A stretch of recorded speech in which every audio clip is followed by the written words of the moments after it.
Welcome everyone to another stream. Today I have another special guest in my stream. It's the only one, Dan Conn from England. So say hi to each other. Hey, how's it going? So for those who have been watching multiple times, you all know how this will go. I will start with some questions about him, his background. Then we go to the 5 questions of shame, and then the people can ask questions too. So if you are ready, then let's go. Brilliant. Yeah, awesome. So for my first question, if you remember, when was your first hack ever? So the first hack you ever did. Right. So I guess I'm from a different kind of area of this, really. Because although I guess probably first kind of hacking thing I did was, it's not really hacking in the same way. I used to have a Amstrad 8086 when basically all my friends had 486s.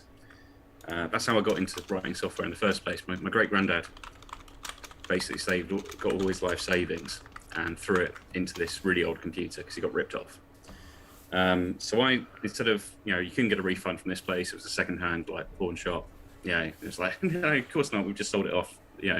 So I basically tried to write software to basically say to him it wasn't a bad choice. Look, this is what I can do with it. But eventually I got fed up with it and decided to try and basically overclock it by kind of burning into solder. So I guess that was my first hacking thing. It lasted for 30 seconds of getting 1 extra megahertz, and then it burnt to a crisp. And that was the end of the computer. Actual kind of, I guess, more traditional hacking, that's been quite recent, to be fair.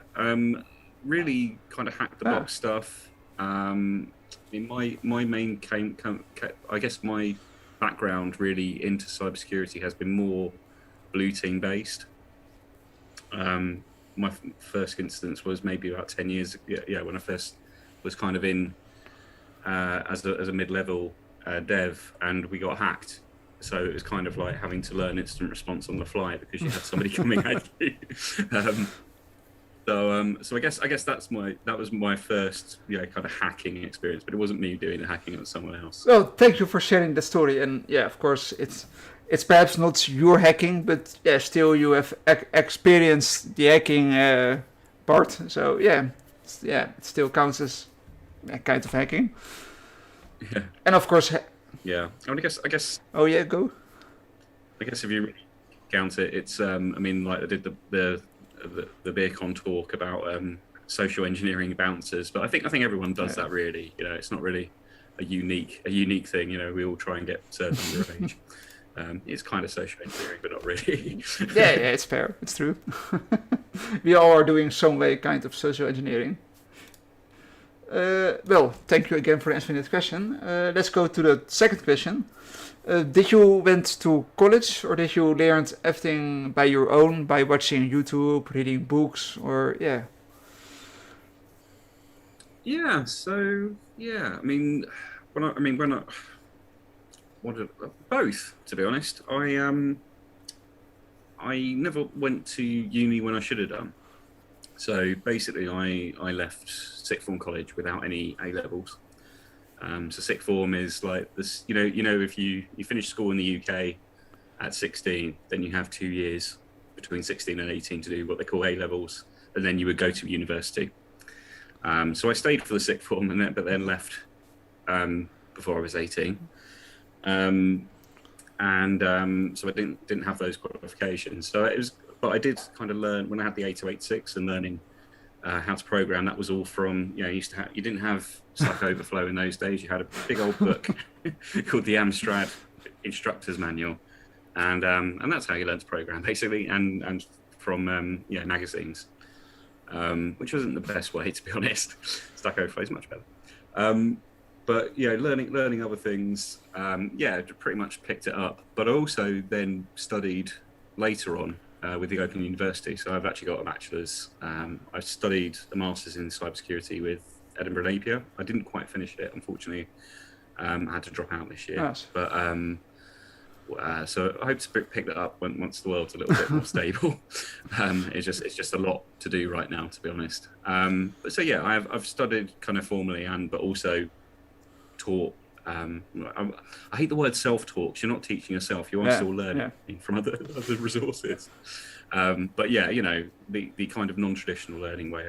I've kind of done both, and I think it's important to do both. Even if it doesn't really matter. I think if you want to go to uni, go to uni. It's a great experience, but don't go because you're going for a role. Go because you want to challenge yourself. Yeah, think of it as wasted money if you do go. Yeah, I'd say that now. In the sense of if you're looking for an economical, like an economic back and forth, but what you do get out of it is pretty incredible. Like every contact I think I've made in cybersecurity is thanks to Edinburgh Napier. And being on that degree and having guest lectures and having chatting to people then online and knowing who to talk to, I think that's what I got most out of my degree, more than and that's something that although I could have got the formal knowledge from reading loads of blogs and all sorts, if you don't know where to start in the first place, that's what that gave. Well, thank you for your answer, and I think you're totally right. You get to know a lot of people by going to college, to university. You make friends. You can learn from your friends, with your friends, from your friends. But for those who doesn't like college, you still can learn a lot by watching videos, reading books, reading articles, as you said. So for everyone there is something. I always say. Yeah, and I don't think it's a right or wrong way. Like I think, like the other on the flip side, I think, having been that person that had like university people go, "Oh, you haven't got a degree. What are you doing?" I really hate that kind of attitude. I think it's important that it doesn't matter what the learning's from, as long as you. Yeah, I think you're totally right there about that. I hope that attitude will change with people, that they always look at the college degree. I think it is. I think there's a lot of people now, and I think I got put off starting in tech and in cybersecurity because I thought, you'd look at a job description and you'd see you must have at least this, you must do that. I was like, I came from a background where you didn't really have degrees. It's just like, well, that's not for me. And it's quite remarkable. Once you actually get to know people kind of in the field, how, especially the ones that have been doing it for 20, 30 years, none of them have got degrees because they didn't have a cybersecurity degree, didn't have even a software engineering degree, it's experience. So I think it's, and sometimes it's just like get involved, get stuck in, if you see, if you know somebody, offer to give them a hand, you see any voluntary work, go for that. You can get loads of, there's some great charities out there, that need volunteers. Yeah, I think you're totally right about that. For my next question, you say to me that you went to college. Indeed, did you also perhaps, did some hacking during your college, like hacking your classmate accidentally or on purpose? I don't know. Do you know what? So when I was at college, I was doing physics, maths, and biology. So it wasn't really much computer work, to be fair. It was so long ago. We're talking like the late 90s. So the only kind of hacking I did was steal their pints basically, or something else. So not so much in college. I'd probably say kind of like the hacking stuff probably realistically was much later, probably in the past 10 years. And again, it's been very, it's not been on the bad side of hacking. It's been very much on the, on the kind of like trying to figure out stuff and help, help people out more than trying to do anything particularly bad. Oh yeah, it can count as hacking. So fair. At which age did you knew? Okay, I'm going to join the InfoSec board. At which age did you knew? Okay, this is the way I want to go. now I go for it. What made me go into InfoSec? Kind of what age? I think it was it was about 10 years ago that I wanted to originally get into it. Before that, I didn't really know it was like an industry, Yeah. you know. But it kind of wasn't. It was, but it, you know, I don't, like you had like the security team at our place of work, but you know, it was kind of like a side thing of IT where we were, you know. It wasn't really like what you get now with, you know, kind of SOC analysts and, you know, fully fledged, you know, red team within a company, you know, or blue team within a company, you know, instant response teams, you know. I think the main reason I started is that we had a website which basically had a vulnerability in it. It was a WordPress site, and we relied on a particular image, like image display kind of plugin, basically, and it was called Tom Thumb because it's thumbnail. Now this basically had a really kind of bad vulnerability where instead of allowing you to upload an image and store it on your server, it would take anything. So exe files or bash files or PHP files, and it would run them. It would run, the way that it kind of worked, that it was an image, is that it'd upload it and then it would run the image and then go, oh yeah, it's fine, it's an image. So you can imagine how much fun they had when that was a PHP script, for example. And that's how the website got faced. So it was kind of like pouring through logs, going and trying to suss what had actually happened once we got the site back. You know, that's, I think, where I was like, this fascinates the hell out of me. You know, I really want to kind of learn more about this side and how they actually did that. So I think that's where it kind of started. And I started learning about, you know, vulnerability scanners, you know, learning about secure coding. And I think that's where my initial kind of parts were. And then I've gone from that to cryptography, malware analysis, and also, you know, pen testing. So I do like, it is fun. Yeah. Right? Pen testing is really good fun, but it's not necessarily like the only thing I like to do. Yeah, well, thank you for the answer. Yeah, there's just too many things to do in InfoSec fields like pen testing, exploit development, blue teaming, monitoring. Yeah, it's often it's hard to choose. Definitely for the people who are starting now. Yeah, they need to make a decision. Yeah, I think that's the thing. I think it's like if you can keep it wide or wide-ish, you know, or pick a few things. I found, like, somebody said to me, pick a few things. You know, don't pick one, but don't pick loads because you're never going to keep up with every single one.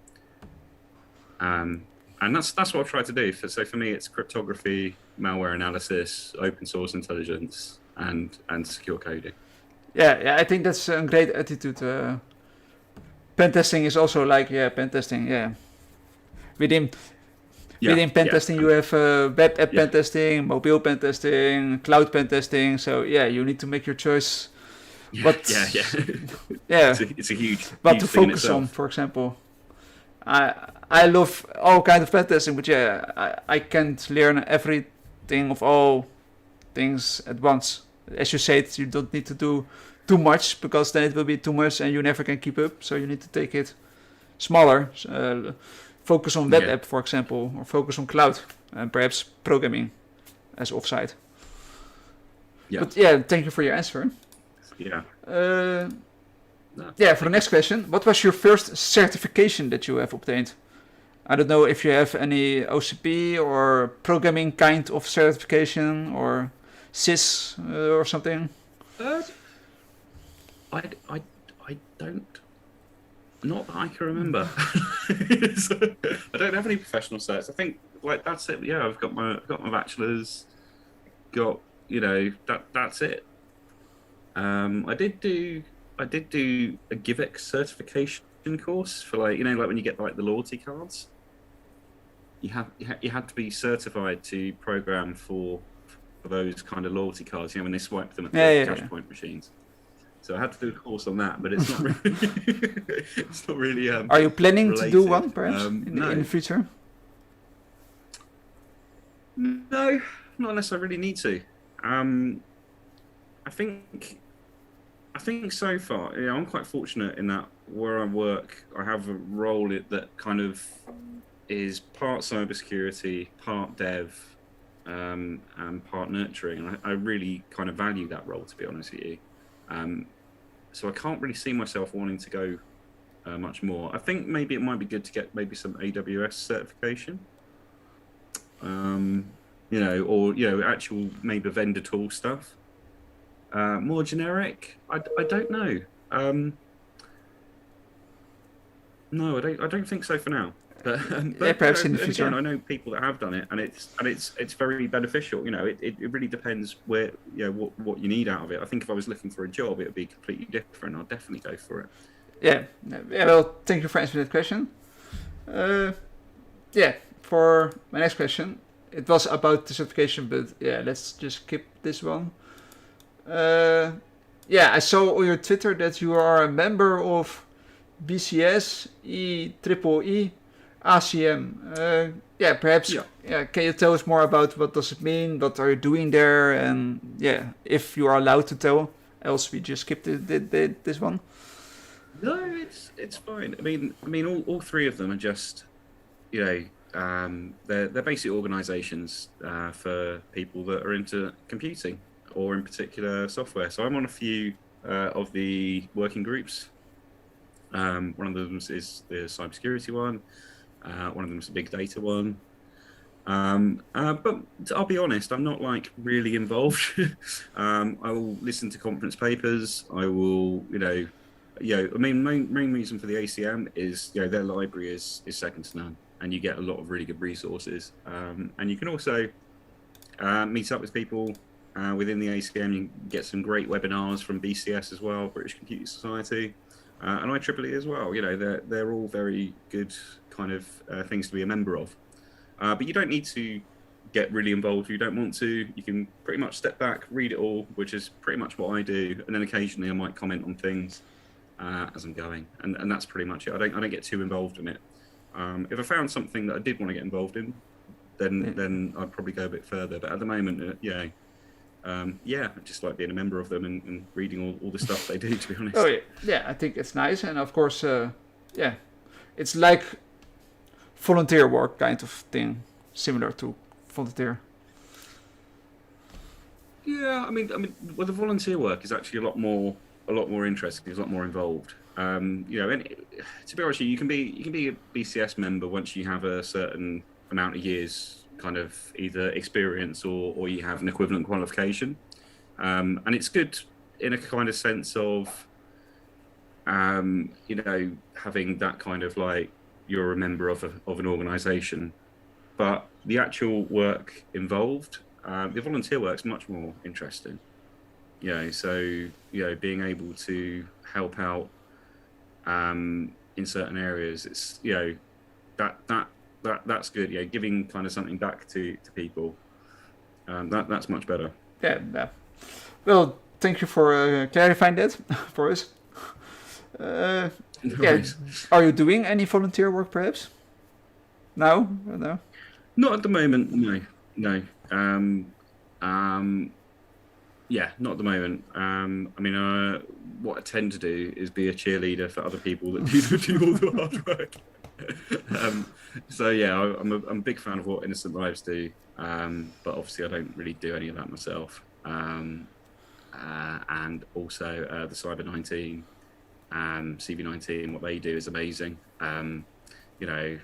Helping out hospitals and that from COVID. Or from hackers that when something falls down and it's pretty horrific, really. There's some things maybe that shouldn't be hacked, in my personal opinion. But I think they do great work. I do support them, as in the sense of I'm a cheerleader for them, but I haven't really done anything with them, to be honest. But yeah, they're a really good, cool bunch of people. Well, for the people who are watching, go ahead and apply. Perhaps you can join. Yeah. Absolutely. I think they might be taking a break from volunteers right now, but certainly they have a LinkedIn group. Do join it and register up, and they'll call you if they need you. Well, yeah, for the people who are watching, go ahead, sign up. yeah, for my next question, what is your favorite programming language? PHP, Python, JavaScript. Yeah, that's a tough one, isn't it? It's actually Pascal, Whoa, I've never expected that one. which is yeah, and it's basically like that was probably the first proper language I learned was Turbo Pascal, and I do you know what I love about it? It's range queries because you don't have them in really any other language, but they are super useful, and it's you know I just really like Pascal. I like the differences about it. I mean, I've used a lot of programming languages. I'm a bit kind of indifferent, but have quite a soft spot for Pascal. Yeah, I've never It's used Pascal before, so I cannot tell you. It's probably not my time. I have used Python right. mostly, but Yeah, even Python is Yeah. hard. I like Python. I like Python. Yeah, Python is really nice. Yeah, I like Python for web. You use it a lot right now at your work, or still Pascal? Not at my work. No. I use it kind of in my own my own projects. I quite like Python because it's just quick and it's quick and easy. It's scripting. It's great. Let's do it. I use Ruby sometimes. I mean, generally I use Java a lot of the time. And I like Java. I like object-oriented programming. I'm not ashamed of it. We're a dying breed where it's all going to functional, but no, I think it's I think it's a good programming language. To be honest, with you, they all are. They've all got the pluses. They've all got their minuses. Even PHP. Yeah. They're all good in some ways. They're all terrible in other ways. Well, are you doing also kind of DevSecOps, like people will come to you with their projects and you need to check the code, like source code analysis. So you need to check the code, find the weakness, and tell the customer, hey, you have a weakness here. You do that? Yeah, I think generally a lot of us have been used to doing that for a while. We use certain various tools to do that, and I think I've done that in quite a few different roles. Thinking about, but I guess it was different, like when you've been kind of involved in a breach quite early on in your career. you were very kind of quite it was quite what I remember about that breach. It was quite scary. It was that we had other senior devs in that team that didn't really. They were like, oh, we'd never really heard about vulnerabilities. Why would we just build code? And I think that was very much an accepted stance around software developers for a very long time. There were very few that really wanted to get into security or even care about security. And often when we, often kind of anecdotally when, kind of putting security costings to a customer when I worked in an agency, they were the first things to come off. But I think once you've been breached, it kind of changes your mindset of, no, this actually can happen, and it's not something that, it's something that will happen. And whether someone pays for it or not, you've got to kind of think in a secure code way. You've got to think in a, in a defense in depth way. You've got to think about these things because they're going to happen anyway. So yeah, I think a few of us have been kind of thinking about around that way for a long time, and now it's kind of there's a label around it, which I think is great. I think I don't think devs should just concentrate on dev work. I don't think security should just work on security, and I don't think it doesn't really work. There is always an overlap to a certain extent. Anyway, and I think it's good that kind of overlap's recognised as opposed to people actually doing it in the background and not really it being appreciated. That's actually what happens. Well, thank you for answering that question. I see Cyber Panda is feeding his son. So he's excited. No, but do you have any of what is your starting approach when, for example, you have a big application, PHP, JavaScript, Java. It's a really big application with like 20 files, and each file contains like 1,000 rules of Python code or Java or whatever language. How do you approach to check the application for bigness? How do you, yeah, how do you check? Okay, I'm going to start with this file because this file seems interesting, and then I will grab for particular things, or yeah, how do you do that? Yeah, I think probably what I would. I mean, if it's a large piece of work, I'm probably going to go first with just doing like a vulnerability scan.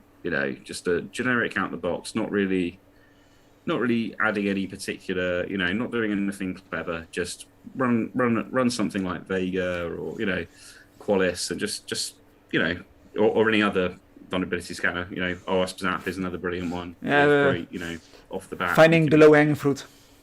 you can. Yeah, and that's it. And see what actually comes out from that. Now, bearing in mind that things that come out, you're gonna, might say that something is the end of the world, and in reality, it's not. And vice versa, there'll be things that are in the 3-star category that might actually be quite serious if they really do relate to you. And I think as long as you kind of can read that very generic report and read into it what you will, and think for yourself a little bit around it, that's a good starting point. The other thing I would generally do is kind of just play around with the website, like kind of good old fashioned black box testing. Has it got, is it a web application? Is it not a web? What can you do with the interface? If you play around with the interface, do you get some weird garbled messages back? Great. We know we can play with that one. You know what I mean? And I think that's generally the two starting points to go with, is actually just screwing around with the system. There's a lot of fun to be had doing that, and actually you learn a lot from it. And what is the worst? I don't know if you can talk about it, but what is the worst thing you have found in your career, your current job? I don't know. What is really the worst thing that you was like, whoa, this is really. Yeah, they really did not think about security at all. This is really, with quotation marks, garbage. Like, I'll be honest. Yeah, I'll be honest. There's not really that much bad stuff that's happened, probably since that breach where I've worked, in places I've worked. Because I've worked, I think like quite recently, things have changed. I mean, I can't really talk about the current role anyway. But generally, even going previously, there hasn't been anything other than that initial breach that I thought, that's, that's quite, that's quite scary. And I think generally in the day-to-day, in my day-to-day certainly, I think if anything, there's a lot more kind of maybe issues around communication. That's one that comes up quite a lot. Across being able to communicate at the right level. It's quite a difficult thing sometimes, and it's a kind of recurring problem in places I've joined time and time again. It's like, why isn't this working right? And actually, when you actually get people to talk to each other properly, so for example, you might have a security team that are quite siloed. You might have a dev team that don't talk to the other dev teams, or they don't talk to different parts of the business. And I think once you go in and kind of fix that problem, and you actually start like one of the biggest divides almost in every company is like sales versus tech. But if you actually realize that these salespeople are actually there to kind of keep you in a job, really effectively, because that's what they do. They're selling your product, right? And I think once you kind of get that, and they also kind of take on board that you're not just nerds, you're actual people as well. I think companies that work like that, well, it is, I mean, those are the two stereotypes. And once you get over those stereotypes and actually start treating each other like actual people, that's when you get good stuff happening, and that's when you work as a team. But it takes a lot of kind of chatting to do that, and not everyone has time to chat, unfortunately. Yeah, they're all busy. And I think that's why those problems kind of fester in. It's a little bit of misunderstanding of what each other's roles actually do for a business, as opposed to seeing them as a barrier. Yeah, I think you're right indeed. The salespeople are of course the people who bring us jobs. So yeah, so yeah, we need to understand them. They need to understand us. It's just a way of communication, and sometimes it doesn't work quite well, unfortunately. But yeah, Yeah. thank you for answering that question. Let's go to the follow-up question. I don't know if you have many hobbies besides info security. I don't know if you have a wife and kids. If you do have all those things, how do you manage your time between taking time to learn new things, taking time to learn the stuff, but also taking the time for all your hobbies, your wife, your kids. Yeah, how do you manage those balance? Yeah. So I'm not going to talk kind of on a family base, but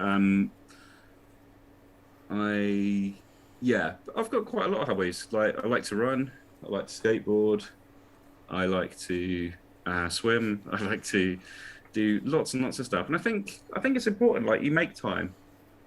I think that's the thing. Like I like to cook as well. I like to play music, obviously. I like to write music. Anyway, we'll start with the hobbies. The general point is, you kind of just need to make time. And I think I think when I first started, I was quite young, and I felt the need to like work like 24 hours a day, or it's all right, I'll sleep in a couple of hours, and I think you get burnt out very quickly. And I've seen people get burnt out, and you kind of realize that it doesn't matter how much you're really paid or anything. You're never going to get your mental health back. Well, you will over time, but ideally you shouldn't really be trying to destroy it. And I think I think I may have worked for some companies in the past, even outside of tech, that made you feel bad for going home at your contracted hours, or starting work at your contracted hours. And it's only when you work for a really good tech company or a really good cybersecurity company that actually values you as a person that you realize that you don't actually have to work 12-hour shifts, or you don't have to work 16 hours a day. And that's not to say like, if you have like something that goes horrifically wrong, you've got this major breach that goes on, I have gone into not my current role, but a few previous jobs ago, I kind of remember going in on a Thursday morning and going, oh, can I help out? Because I was behind in my work, and then not leaving till the Friday evening, because something kind of hit the fan, and you just couldn't leave in that situation. But if you're doing that once every 4 years, that's different. If you're doing that every day, or you're doing something similar to that every day, and that's what's expected, it's a very different thing. And if I could give kind of any advice, it's to your life is much more important than that, and make time for the things you enjoy, because at the end of the day, even if it's your career, it's still a job. And if anything kind of went under, don't expect, it's nice that companies might look out for you, but fundamentally they are businesses. Be loyal to the people you work with. You don't necessarily need to be unwaveringly loyal to the business you work for, especially if they're expecting a high level. Are they looking for your interests if they're expecting you to work for 14 hours a day? No, they're not looking out for your interests, because they would have told you to stop. And I think that's the thing. Make time for yourself. Make time for the things you enjoy, because you really only get one life. Yeah, I think that's really important what you mentioned. I also am young. I also want to learn to work, and after my work, I straight go to my laptop to start learning for something new. I want a new cursus, for example, and then at the end of the week, I think, I have too low time. I want to have the day more time because I cannot do too much. I have so many stuff on my list to do. But I have one simple rule, and that is Sunday is my relaxed day. No screens, no monitors, just some off day. It's really important to take your time indeed away from the screen. I was finding, especially when I was studying, so I was kind of like, on a computer from say 7 a.m. till 6 p.m. and then I'd be on a computer from 6 p.m. on the train home till 9 p.m. studying, and then I'd be on a computer again, and you find your eyes fatigue. So I started like printing out stuff and like just trying to get away from the computer as much as I could, whether that's reading on paper or, just doing something completely different, that didn't involve a screen or, electrical input, it was, because I think that's the thing. It's you need to take that time away, and otherwise you just end up so burnt out and so kind of not really knowing what to do with yourself in the long run. You might not feel it straight away, but eventually you will. Trust me. Yeah, especially people who just started. They want to move fast and do a lot of learning to prove that they are worthy of being there. But burnout is something that we really need to take care. Yeah, but I think that particular problem also, that's more a damning indictment on the people that are meant to be looking after them as managers. A company should take care of their people and say to them, it's enough for today. You should stop working and go do something else. Focus on your hobbies, for example. I don't know. That will be nice if they do it. Yeah.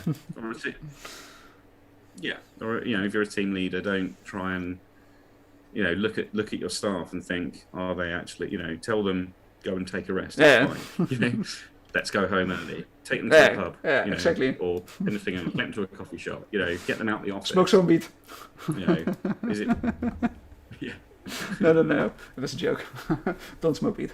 Okay, let's go to the next question. I thought it was a joke. It's fine. For the last question, then we go to the 5 questions of shame. The last 2 questions. Is there something in the past that you want to redo because you regret it that you did that in the past, and if you had the chance, you would go back and do it differently? Do you know what? I used to do that all the time. In fact, actually, I used to be very slow in getting code out because I would be like, it's got to be right. And you kind of realise after a while that actually, I think people go into like coding and think that it's like finding the best solution to the best problem and the most efficient thing. And it's really not. It's about finding the most acceptable thing you've got in a given time.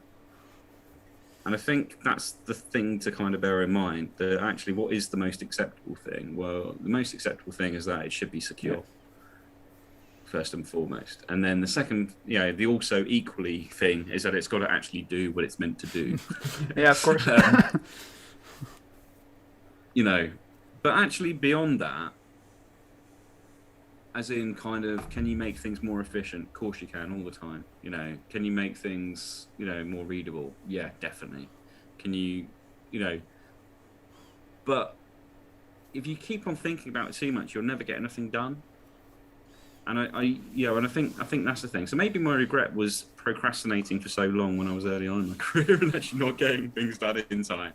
Whereas I think now it might not be like the perfect solution, and I think it very rarely is the perfect solution that you get, but at least it's an acceptable one. Yeah. And it means that then you can go on, and then if you have time on a later sprint, or you can always go back and do improvements. But that actually works a much more efficient way of your time than trying to do everything in one go and then kind of failing miserably because you're never going to make it perfect. And I think that's the thing with software. As long as you realise you're never going to... And also, even if you did make it perfect, in 2 years' time, when everything's much more faster, it's going to be terrible anyway. You'll have to redo it again anyway. So, welcome to the... I guess that's... Welcome to the IT world. where everything just moves too fast to keep Yeah. up, and we always need to rebuild.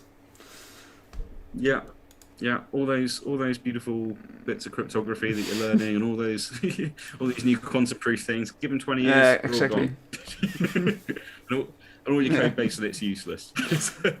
Build more and more stuff. That's how it goes. All our passwords will be cracked with quantum computers. But yeah. let's go to the final question. For the people who are watching, do you have any advice or tips for the people who are watching that they want to start with the InfoSec field? How can they start, or what advice can you give them? Yeah, I mean, I think so. If you don't want to go down a formal route, if you don't want to, and there's a lot of people that like doing a bachelor's in cybersecurity or doing a master's is not going to be for them. Whether it's it's a lot of time, it's a lot of investment, it's a lot of sleepless nights.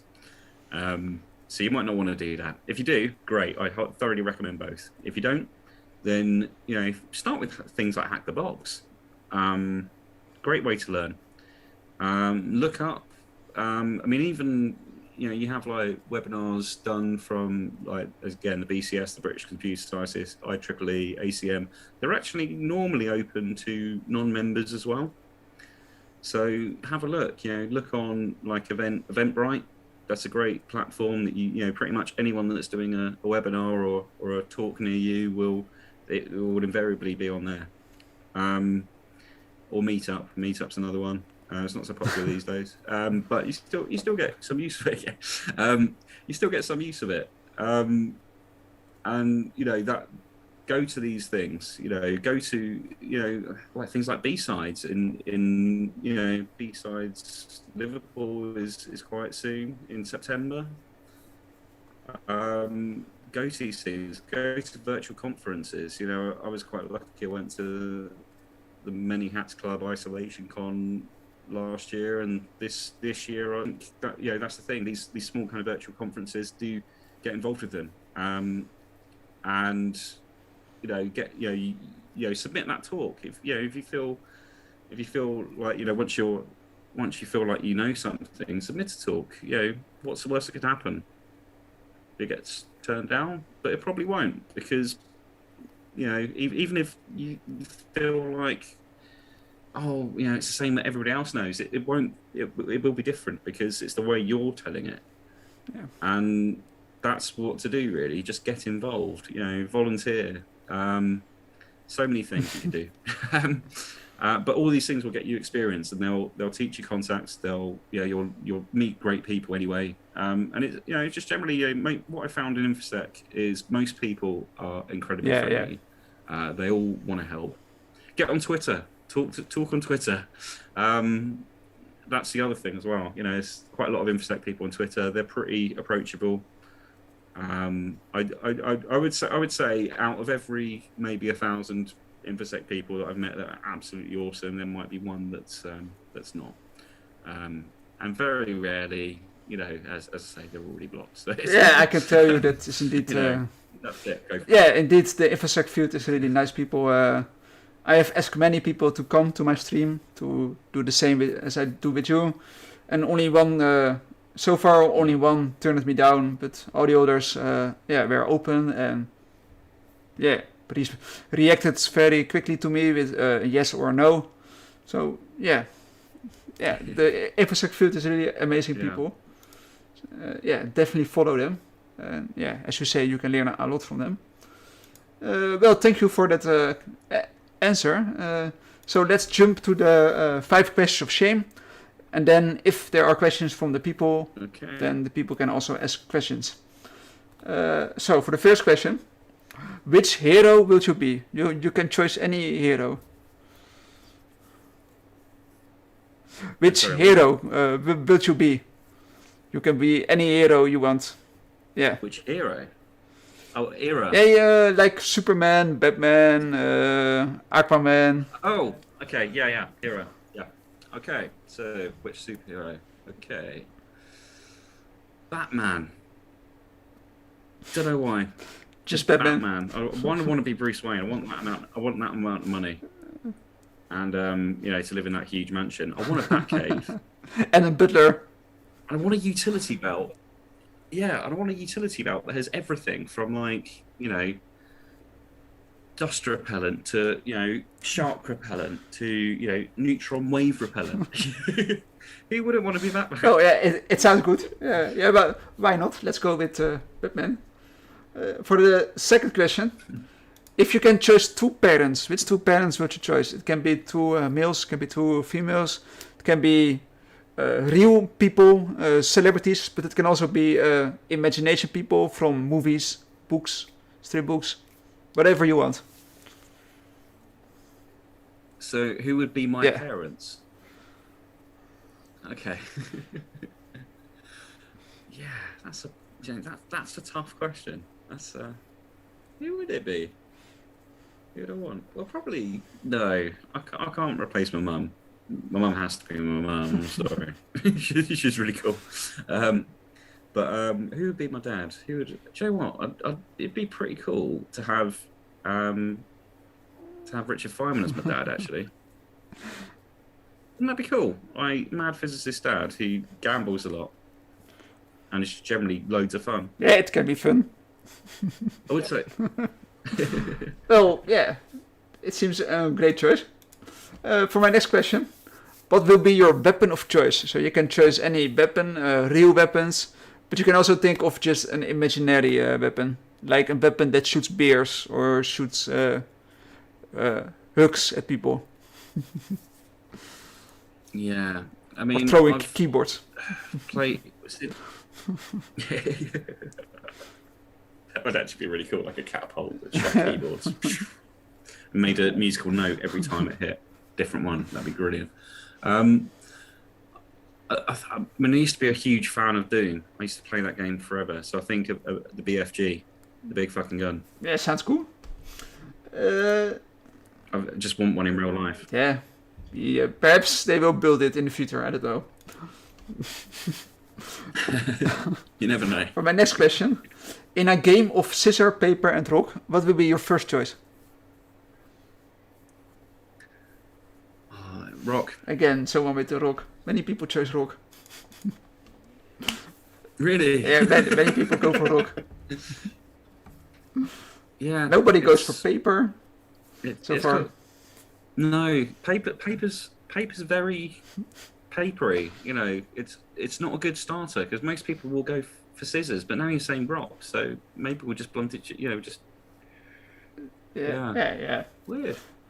For my last question, what will be your ultimate hacker name? So you are the first person on the internet to sign up for for a hacker name. So everything is available. What will it be? I think my first gaming handle, which would have been my hacker name as well, was like Leviathan. The dragon. I would have probably gone with that. Yeah. It's a cool name. Please forgive me. I was about 12. So. My name, my current hacker handle is also Viserion from Game of Thrones, one of the dragons from Khaleesi. Oh, brilliant! I love awesome. dragons too, so yeah, I don't know, just came up with this. Yeah, I think. No, awesome. I like dragons as well. They're pretty cool animals, aren't It would they? be nice if they existed, but also terrified, I think. But okay. Yeah, I mean, I wouldn't want to be close up to one while it's breathing fire, but At least we have a campfire every time. yeah. Yeah, so those were my questions. If there are people who are watching right now also have questions, then you can ask them right now. Let's give them 1 or 2 minutes to type and ask them. And if you don't have any questions, then we are going to the end, I think. Cool. I don't see any questions popping up so far.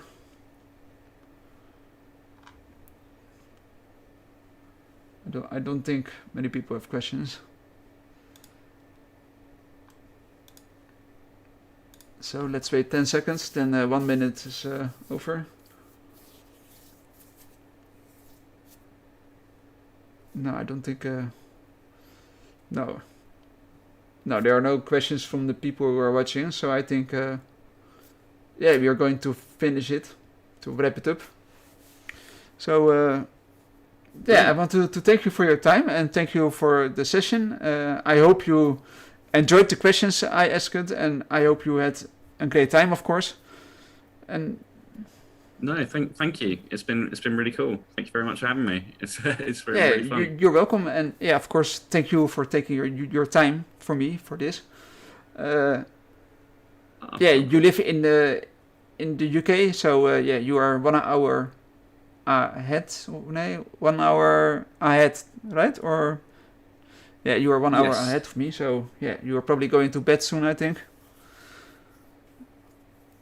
Hell no, no. I'm gonna eat my dinner. Dinner. and then join Wine Wednesday. It's Wine Wednesday, so I have a bottle of Viogna chilled in the fridge, and that's what I'll be doing. You are free tomorrow, or No, I've got I'm working tomorrow, but I'm good. okay?